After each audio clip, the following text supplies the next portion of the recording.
The relationship between thought and feeling. ಒಂದು ಆಲೋಚನೆ ಬರುತ್ತೆ, ಒಂದು ಕೆಮಿಕಲ್ ರಿಲೀಸ್ ಆಗುತ್ತೆ, ಅದೇ ಥರ ಒಂದು ಭಾವನೆ ಮೂಡುತ್ತೆ. ಆ ಭಾವನೆಯಿಂದ ಸಿಮಿಲರ್ ಕೆಮಿಕಲ್ ರಿಲೀಸ್ ಆಗುತ್ತೆ, ಅದೇ ಥರ ಆಲೋಚನೆ ಆಗುತ್ತೆ. ಇದನ್ನು ಒಂದು ಸಿಂಪಲ್ ಎಕ್ಸಾಂಪಲ್ ತಗೊಳ್ಳೋಣ. ಆಂಕ್ಷಿಯಸ್ ಥಾಟ್ ಅಥವಾ ಡಿಪ್ರೆಸಿವ್ ಥಾಟ್ ಬರುತ್ತೆ. ಅದು ಬಂದರೆ ಆಂಕ್ಷಿಯಸ್ ಕೆಮಿಕಲ್ ಅಂತಲೇ ಹೇಳೋಣ, ರಿಲೀಸ್ ಆಗುತ್ತೆ. ಅದೇ ಥರ ಭಾವನೆ ಮೂಡುತ್ತೆ, ಅದೇ ಥರ ಕೆಮಿಕಲ್. ಇದನ್ನು ನಾವು ಅರ್ಥ ಮಾಡ್ಕೊಂಡಾಗ ಹೆಂಗಾದರೂ ಮಾಡಿ I need to learn to break this cycle. ಏನು ಮಾಡ್ತಾರೆ, ಅಲ್ಲಿ ಬೇರೆ ಔಷಧಿ ಕೊಡ್ತಾರೆ ಅದನ್ನು ಬ್ರೇಕ್ ಮಾಡೋಕ್ಕೆ. ಕೆಲವು ಸಲ ತಗೊಳ್ಳೇಬೇಕಾಗತ್ತೆ, ತಪ್ಪಿಲ್ಲ. ಬಟ್ ಬರೀ ಔಷಧಿಯಿಂದ ಸಾಕಾಗಲ್ಲ.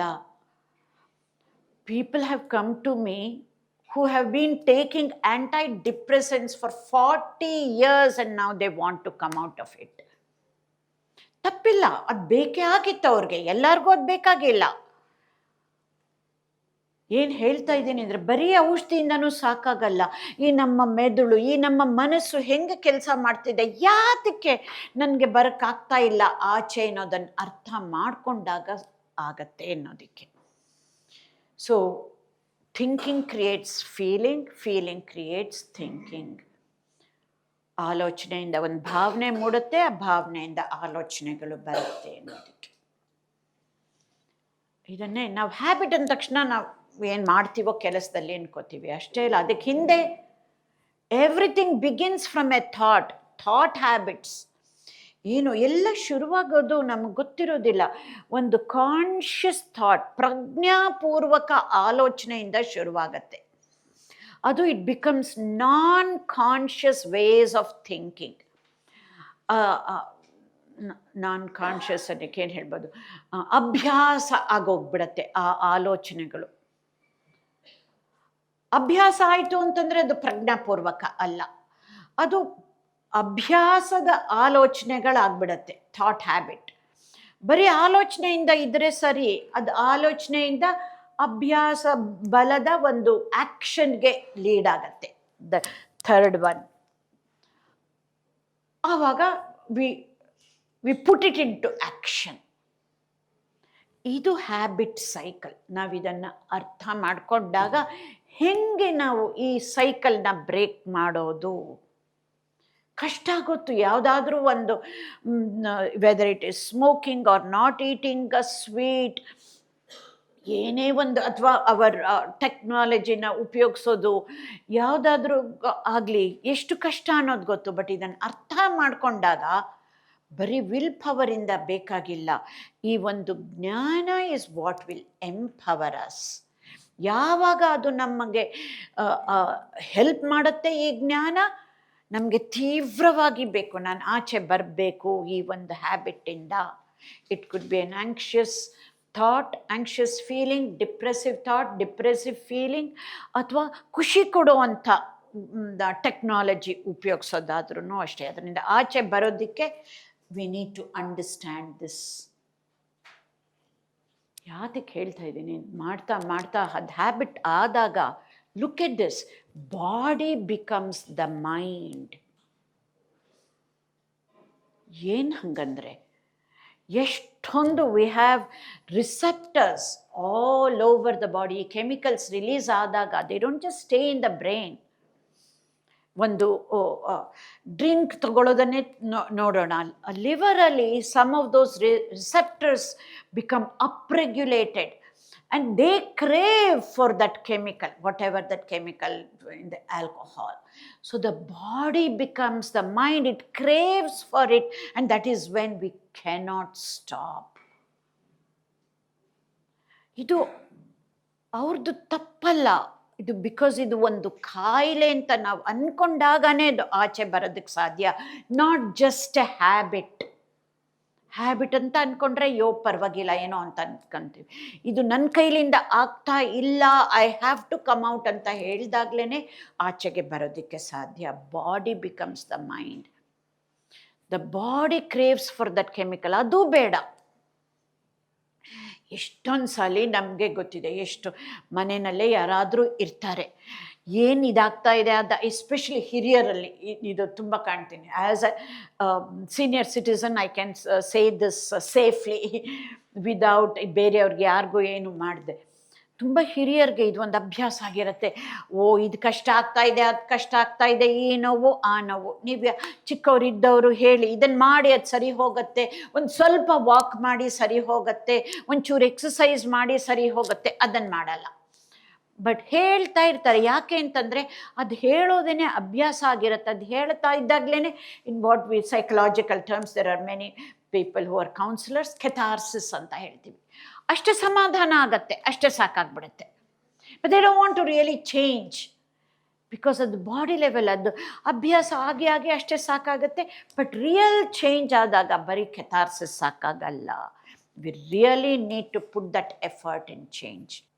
ಎಷ್ಟು ಒಳ್ಳೆಯದು ಆರ್ಗ್ಯಾನಿಕ್ ಫುಡ್, ಎಷ್ಟು ಒಳ್ಳೆಯದು ಮಿಲೆಟ್ಸ್, ಎಷ್ಟು ಒಳ್ಳೆಯದು ಹಾಗಲಕಾಯಿ ಜ್ಯೂಸ್ ಆಗಲ್ಲ. ಬಿಕಾಸ್ ಅದನ್ನು ಅವರ್ಷನ್ ಕೆಲವ್ರಿಗೆ. ಅಥವಾ ನನಗೆ ಇದೇ ಬೇಕು, ವೈಟ್ ಪಾಲಿಶ್ಡ್ ರೈಸ್, ಎಷ್ಟು ಮಲ್ಲಿಗೆ ಹೂ ಥರ ಅಷ್ಟು ಸಾಫ್ಟಾಗಿರುತ್ತಲ್ಲ, ಅದು ಅಭ್ಯಾಸ ಆಗಿರುತ್ತೆ. We crave for those simple carbohydrates. ನಮಗೆ ಗೊತ್ತು it is not for good. Whereas the millets agli other organic foods are so good for our health, complex carbohydrate. But bari willpower upayogiskondre agata. This knowledge, along with that, of course willpower is extremely important. Knowledge back willpower is what helps. ಬರೀ will power ಸಾಕಾಗಲ್ಲ, ಬರೀ knowledge ಇದನ್ನು bookish knowledge ಇಟ್ಕೊಂಡ್ರೂ ಸಾಕಾಗಲ್ಲ. That knowledge along with the will power is what makes it as medicine. ಇದು ತುಂಬ ಚೆನ್ನಾಗಿ ಅರ್ಥ ಆಗಿದೆ. ಮನಸ್ಸಿಗೂ ದೇಹಕ್ಕೂ ಒಂದು ನಿಕಟವಾದ ಸಂಬಂಧ ಇದೆ ಅಂತ ನಾನೇನು ಅದನ್ನು ಹೇಳಬೇಕಾಗಿಲ್ಲ. ಇಲ್ಲಿರೋರ್ಗೆಲ್ಲರಿಗೂ ಅದು ಗೊತ್ತು. ನಮಗೆ ಗೊತ್ತು ಹೆಂಗೆ ಏನಾಗತ್ತೆ ಅಂತ, ಎಲ್ಲ ಸರಿಯಾಗಿರತ್ತೆ. ಎಲ್ಲೋ ಒಂದು ಕಾಲು ಜಾರಿ ಬಿದ್ದು ಸ್ಪ್ರೇನ್ ಆಗತ್ತೆ, ಅವಾಗ ಹೆಂಗೆ ಮನಸ್ಸಿಗೆ ಏನಾಗತ್ತೆ ಅಂತ ಗೊತ್ತು. ಹುಷಾರಾಗಿರ್ತೀವಿ, right? So that is because ಮನಸ್ಸಿಗೂ ದೇಹಕ್ಕೂ ಅಂತ ನಿಕಟವಾದ ಸಂಬಂಧ ಇದೆ ಅಂತ. ಬರೀ ಅದೊಂದೇ ಅಲ್ಲ, ನಮ್ಮ ಬಿಹೇವಿಯರ್, ಮನಸ್ಸು, ದೇಹ ಮತ್ತು ಬಿಹೇವಿಯರ್, ಇದು ಮೂರಕ್ಕೂ ಅಷ್ಟು ನಿಕಟವಾದ ಸಂಬಂಧ ಇದೆ. ಇದನ್ನು ಅರ್ಥ ಮಾಡ್ಕೊಳ್ಳೋದು important, because this is gonna be the foundation for CBT. ಇದನ್ನು ನಾವು ಅರ್ಥ ಮಾಡಿಕೊಂಡಾಗ ಇಲ್ಲಿ ಬಾಡಿ, ಮೈಂಡ್, ಬಿಹೇವಿಯರ್ ಒಂದೇ ಅಲ್ಲ, ಥಾಟ್, ಫೀಲಿಂಗ್ ಆ್ಯಂಡ್ ಬಿಹೇವಿಯರ್ ಅದಿದ್ದಾಗ ನಮ್ಮದು ಥಾಟ್ ಲೆವೆಲ್, ಮನಸ್ಸು ಮತ್ತು ಬುದ್ಧಿ ಅದರ್ಥ ಆಗತ್ತೆ. ಬಟ್ ನಮ್ಗೆ ಯಾತಕ್ಕೆ ಆಚೆ ಬರೋಕ್ಕಾಗಲ್ಲ, ಯಾವುದಾದ್ರೂ ಒಂದು ಇಂಟೆನ್ಸ್ ಥಾಟ್ ಬಂದಾಗ ಅದನ್ನು ನಿಲ್ಸೋಕ್ಕೆ ಯಾಕೆ ಆಗಲ್ಲ, ನೆಗೆಟಿವ್ ಥಾಟ್ ಇದ್ದರೆ ಅಂದರೆ ನಾವು ಅವಾಗ ಮನಸ್ಸನ್ನು ಕೇಳ್ಬಿಡ್ತೀವಿ. ನಮ್ಮ ಮನಸ್ಸು ಹೇಳ್ತಾ ಇರತ್ತೆ. ನಮ್ಮ ಬುದ್ಧಿನ ಉಪಯೋಗಿಸಿ ಮನಸ್ಸನ್ನು ಗೆಲ್ಲೋದು. ದಿಸ್ ಇಸ್ ವಾಟ್ ಮನೋಜಯ. ನಾವು ಕಂಟ್ರೋಲ್ ಮಾಡಿದಾಗ ಆಗಲ್ಲ, ಯಾವಾಗಾದರೂ ಬಿಟ್ಟು ಹೋಗುತ್ತೆ. ಆ ಮನಸ್ಸನ್ನು ಉಪಯೋಗಿಸಿ ನಾವು ಬುದ್ಧಿನ ಉಪಯೋಗಿಸಿ ಮನಸ್ಸನ್ನು ಗೆಲ್ಲೋದು. Will go deeper into that in a minute. ಆಗಲೇ ಹೇಳ್ದಂಗೆ this is a science of chemical imbalance. Whether it is depression, anxiety, stress ಆಗಿರ್ಬೋದು, ಅಡಿಕ್ಷನ್ಸ್ ಇರಬಹುದು. ತುಂಬ ಜನಕ್ಕೆ repetitive thoughts and repetitive actions, ಇದು ಯಾವುದಿದ್ರೂ ಅದು ತುಂಬ that intense feeling, intense thinking ಇದ್ದಾಗ there will be chemical imbalance in the brain. This is one of the reasons that we cannot come out. ಆ ಇಂಬ್ಯಾಲೆನ್ಸನ್ನು ಹೆಂಗೆ ಚೇಂಜ್ ಮಾಡ್ಕೊಳ್ಳೋದು? ಅಷ್ಟೇ ಪಾಸಿಟಿವ್ ಆಗಿರೋದನ್ನು ನಾವು ಅಷ್ಟೇ ಇಂಟೆನ್ಸ್ ಆಗಿ ಫೀಲ್ ಮಾಡಬೇಕು. ಅದಕ್ಕೆ ಹೇಳ್ತಾರೆ, ನಾವು ಯಾವುದಾದ್ರೂ ಒಂದು ಬಿಡಬೇಕಾದ್ರೆ, ಇದು ಲಿಟ್ರಲ್ಲೇ ತಗೊಳ್ಳಿ, ಅವಾಗ ಅರ್ಥ ಆಗತ್ತೆ. ಏನಾದರೂ ಒಂದು ಬಿಡಬೇಕಾದ್ರೆ ಇನ್ನೊಂದನ್ನು ಹಿಡಿಬೇಕು.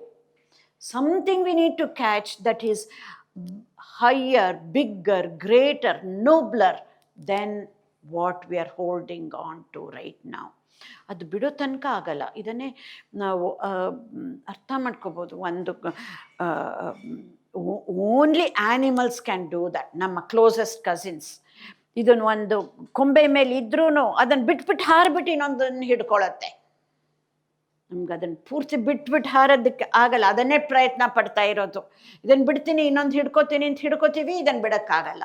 ಇದಕ್ಕಿಂತ ನಮಗೆ ಇನ್ನೂ ಬೆಟರ್ ಆಗಿರೋದನ್ನು ಹಿಡಿಯೋ ತನಕ ನಮಗೆ ಬೇಡದೇ ಇರೋದನ್ನು ಬಿಡೋಕ್ಕಾಗಲ್ಲ ಅಂತ. ನಮಗೆ ಸಣ್ಣದಾಗಿ ಅರ್ಥ ಮಾಡ್ಕೊಳ್ಳೋಕ್ಕೆ ಮಕ್ಕಳಲ್ಲಿ ಆ ಮಕ್ಕಳು ಒಂದು ಯಾವುದೋ ಒಂದು ಆಡ್ತಾ ಇರುತ್ತೆ ಟಾಯ್, ಅದನ್ನು ಇನ್ನೊಬ್ಬನ ಕೊಡು ಅಂತಂದರೆ ಕೊಡೋಲ್ಲ. ಆ ಚಾಕ್ಲೇಟ್ ಕೊಟ್ಬಿಟ್ಟು ಈ ಚಾಕ್ಲೇಟ್ ಕೊಡು ಅದನ್ನು ಕೊಡು ಅಂದರೆ ಈಸಿಯಾಗಿ ಕೊಟ್ಬಿಡುತ್ತೆ. ಟಾಯು ಬೇಡ, 100 ರೂಪಿ ಬಿಲ್, 1000 ರೂಪಿ ಬಿಲ್ ಇಲ್ಲ ಅಲ್ವಾ, 2000 ಹೊಡೋಯ್ತು ಈಗ. ಸೊ ಒಂದು 100 ರೂಪೀಸ್ ನೋಟ್ ಇಟ್ಕೊಂಡಿದ್ರೆ ಮಗು ಅದನ್ನು ಇಸ್ಕೊಳ್ಳೋಕ್ಕಾಗಲ್ಲ, ಬಿಡೋದಿಲ್ಲ. ಒಂದು ಚಾಕ್ಲೇಟ್ ಕೊಟ್ಟರೆ ಅದನ್ನು ಕೊಡತ್ತೆ, 1 ರೂಪಾಯಿ ಚಾಕ್ಲೇಟ್ ಕೊಟ್ಟರೆ. ಅದೇ ಥರ ನಮ್ಮ ಮನಸ್ಸು.